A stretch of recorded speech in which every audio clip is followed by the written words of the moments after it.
कहानी गोनू झा की चतुराई। मिथिला नरेश की सभा में उनके बचपन का मित्र परदेस आया था। नरेश उन्हें अपने अतिथि कक्ष में ले गए।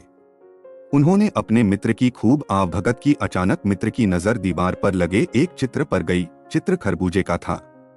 मित्र बोला, कितने सुंदर खरबूजे हैं। वर्षों से खरबूजे खाने को क्या देखने को भी नहीं मिले। अगले दिन मित्र ने यही बात दरबार में दोहरा दी। मिथिला नरेश ने दरबारियों की तरफ देखकर कहा, क्या अतिथि की यह मामूली सी इच्छा भी पूरी नहीं की जा सकती।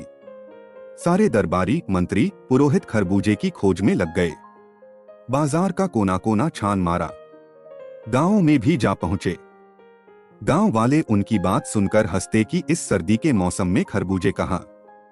जब सब थक गए तो एक दरबारी ने व्यंग्य से कहा, महाराज, अतिथि की इच्छा गोनू झा ही पूरी कर सकते हैं। सच है, इनके खेतों में इन दिनों भी बहुत सारे रसीले खरबूजे लगे हैं। मिथिला नरेश ने गोनू झा की तरफ देखा। नरेश की आज्ञा मानते हुए गोनू झा ने कुछ दिन का समय मांगा। फिर कुछ उपाय सोचते हुए दरबार से चले गए। कई दिन बीतने पर भी गोनू झा दरबार में नहीं आए। पुरोहित ने कहा, कहीं डरकर गोनू झा राज्य छोड़कर तो नहीं चले गए। एक सुबह जब मिथिला नरेश अपने मित्र के साथ बाग में टहल रहे थे तो गोनू झा कई सेवकों के साथ आए। सबने मिथिला नरेश को प्रणाम किया। सेवकों के साथ लाए टोकरे जमीन पर रख दिए। उसमें खरबूजे थे।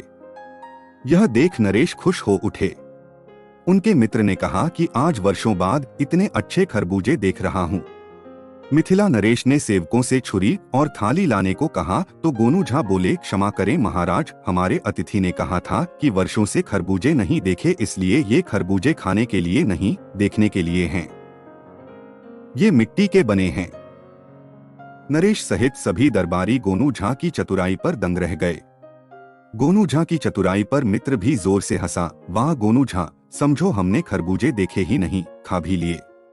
मिथिला नरेश ने गोनू झा को उसकी चतुराई के लिए ढेर सारा इनाम देते हुए उसको शाबाशी दी कि तुम सचमुच इस दरबार के अनमोल रत्न हो।